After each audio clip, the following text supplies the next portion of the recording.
हे बघा मोगऱ्याचं झाड का नाही माझं कशानं मरलंयच असं.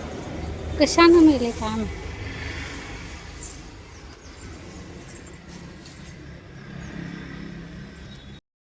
टोमॅटो पण पिकत आले आणि पुढे पण काढू.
खाली जमिनीवर पडल्यामुळे का नाही एक पाच झाला. खारू काही नको असं खाल्ल्यावर का नाही लगेच हे होतं.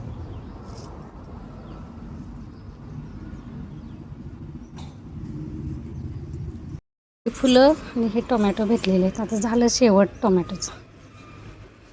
फुलं घेऊन आले त्यानंतर लगेचच देवपूजा पण करून घेतली. कारण आमच्या इथे का मी जिथं राहते तिथला जागर म्हणजे यात्रेच्या अगोदरच्या दिवशीचा जो जागर असते ना तो असतो. इथले ग्रामदैवत की ज्योतिबा आहेत. त्यामुळे आज रविवारचा त्यांचा जागर असतो म्हणून म्हटलं पहिल्यांदा देवपूजा करून घ्यायची छानपैकी. त्यानंतर इथं माझं अख्खा मसूरची आमटी झाली होती, भात झाला होता. सकाळी नाश्त्याला पोहे केले होते त्यामुळे पोह्याचं आणि चहाची भांडी वगैरे पडलेली. म्हटलं ती आणि साठवत ठेवायला नको, पहिल्यांदा भांडी काढावी म्हणून पटापटा भांडी स्वच्छ करून घेतली.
त्यानंतर टोमॅटो शेवटचे सगळे काढून आणलेले ते म्हटलं आता ते मी डब्यात ठेवलेले त्यातलं पण थोडंसं असं कोमेजून खराब होत आलं. कारण ते अशी साईज मोठी झाली नव्हती, छोटी साईज झालेली आणि तशीच ती पिकलेलं. त्यामुळे असं वरडल्यासारखं असं असतात ना वारडल्यासारखं तसं झालेलं. ते थोडेसे बाजूला काढून ठेवले.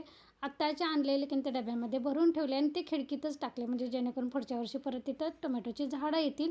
तसंही मी सकाळी भाजीसाठी टोमॅटो वगैरे चिरलेला त्याच्या पण बिया मी तिथंच मला सवयच पडलेला आहे खिडकीतून बिया टाकून द्यायची म्हणूनच मला प्रत्येक वेळी टोमॅटो भरपूर भेटतात. तर इथे आता मी झाडून मारायला लागलेले. किती जरी आवरायचं म्हटलं आणि किती जरी स्वच्छ ठेवायचं म्हटलं ना तरी पीठं वगैरे काढताना ह्या डब्यांच्या खाली पडतेच आणि ते खिडकीजवळ रॅक असल्यामुळे डब्यावर धुळी असतेच असते. त्यामुळे थोडंसं तिथलं नीटनेटकं केलं आणि सगळं घर झाडून घेतलं पहिल्यांदा.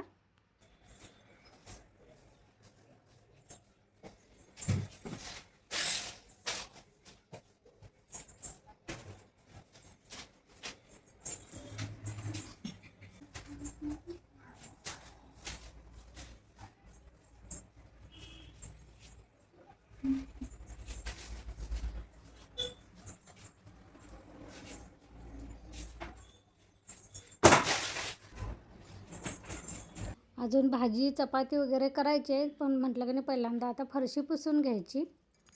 पाणी आज लवकरच येऊन गेलं होतं, त्यामुळे कणी इथं दारात वगैरे मारायचं पाणी राहिलं होतं, कारण मी घरातलं आवरत बसल्यामुळे कणी बाहेर आली नाही आणि वरची टाकी भरली आणि बाहेर थोडंसं सोडलं झाडांना इकडल्या मागच्या, तोपर्यंत पाणी गेलं. त्यामुळे इथं दारात वगैरे काय मला मारायला जमलं नाही. आता म्हटलं फरशी पहिल्यांदा पुसून घ्यायची, त्यानंतर थोडंसं दारात वगैरे पाणी मारून घ्यायचं.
इथं माझ्या फरशा वगैरे सगळ्या पुसून झालेल्या आहेत. दारात पण कधी पाणी मारून झालेलं आहे बघा.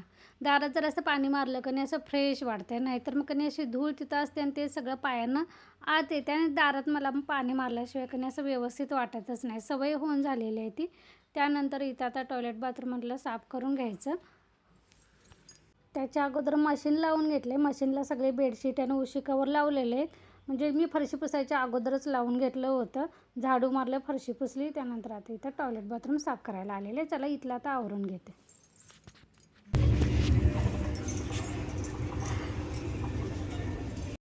आता जवळजवळ माझ्याकडे अर्ध्यापेक्षा जास्त कामं झालेली आहेत. आता फक्त चपाती आणि भाजी बनवायची आहे. पण ते आता निवांत ही सगळी बाकीची कामं आवरली की नाही मनाला पण फ्रेश वाटते. म्हणजे असं ही कामं असली की नाही कधी आवरतील असं होत असतं. त्यामुळे ही आवरली की नाही आता चपाती भाजी काय करायला जास्त वेळ लागत नाही. केस सकाळी धुतल्यापासून कणी बांधूनच होते आणि असं जास्त वेळ कणी बांधून ठेवलं कणी की असं ते डॅन्ड्रफ व्हायला चालू होतं. म्हणजे कोंडा परत आणि माझा कणी ते स्पामध्ये केल्यानंतर गेला होता परत आणि थोडंसं आता कणी चालू झालेलं आणि खाज पण उठायला चालू झालेलं आहे ते कोंड्यामुळं. असं ओले केस थोडेसे असे कसे सकाळचं सोडायचं म्हटलं की नाही कामं असतात आणि मग ते कामात कुठंतरी केस अडकेल, केस सापडेल या भीतीनं मी बांधूनच ठेवते.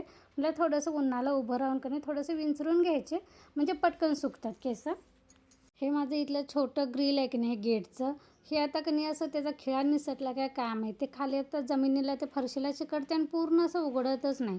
आता ह्याला जवळजवळ की नाही 2015ला मी हे गेट लावलं होतं. म्हणजे झाले 10 वर्षे तरी झालीत ना ह्याला. किती वर्ष झालीत?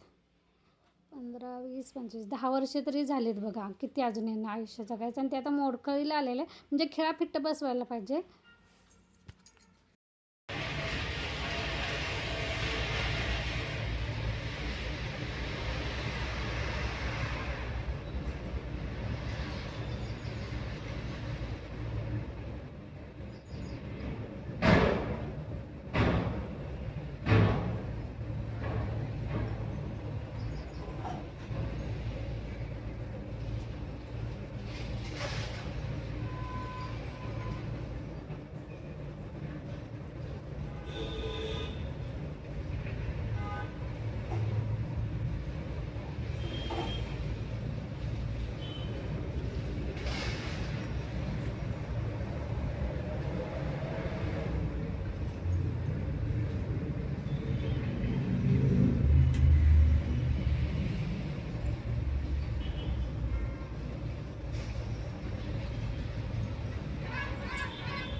हे सगळं आवरून असं निवांत होते तोपर्यंत मशीन वाजलं. बेडशीट पण झाली होती. म्हटलं आता किचनमध्ये शिरायच्या अगोदर कणी बेडशीट वगैरे सगळी उन्हात घालून घ्यायची.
चला तर मंडळी, आजचा व्लॉग इथेच बंद करते. तुम्हाला जर माझा व्लॉग आवडला असेल एक लाईक नक्की करा. चला, धन्यवाद.